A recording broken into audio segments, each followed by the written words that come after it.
I'm Sarah Cook with Mind Body Battalion, and I just figured it's pretty important as we get to know each other here for you to understand where I'm coming from.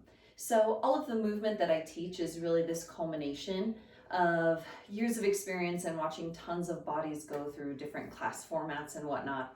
And what I want you to take away from my classes is this belief that at the end of the day, the movement that you do when you're on your mat is only as important as what you can take with you off of your mat. So I thought I would highlight a couple elements of my methodology that you can apply just about anywhere to help you feel a little bit more in sync with your body and present in the moment. So we're going to start with feet, and this is something that no one wants to acknowledge, but we've got to pay more attention to our feet. So no matter where you're at, if you're standing at a party or maybe in line at the grocery store, you want to turn all 10 toes to face the same direction and then clamp down a little bit with your toes.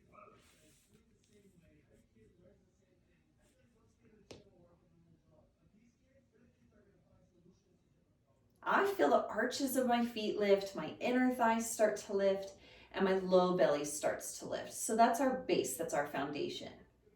The second element I'm going to talk about is our pelvic alignment. Now, this is a big one for me because I started watching how people were moving in my classes.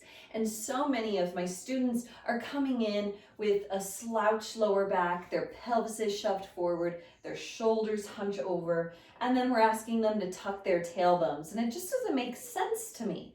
So if my tailbone is already underneath my body, what I actually want to do is pull back on my tailbone.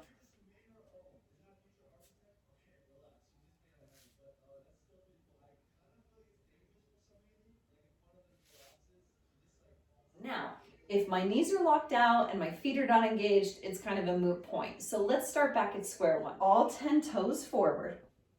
I like a little bend in my knees.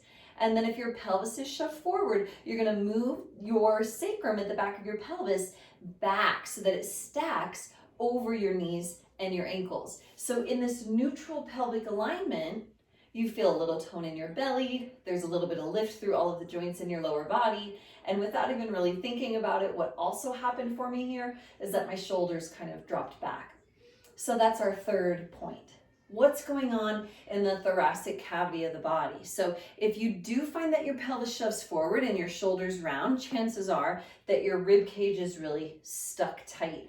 The head of your arm bones is closed off. So once you find that work from the ground up, we're going to hold the ribs together, but then also move the collarbones apart. So if I'm rounded from the front, I'm going to actually take a second to move my collarbones apart from each other. It's silly to think we could do these little tiny adjustments just about anywhere, but now I'm standing in a really easy alignment and I can move through different shapes with this alignment without a whole lot of effort.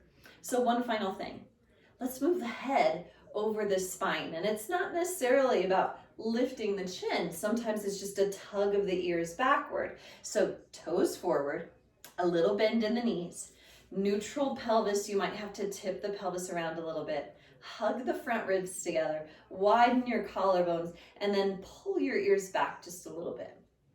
Now, it can be tricky to find that alignment in the beginning. You can always send me a message so that I can help you find it.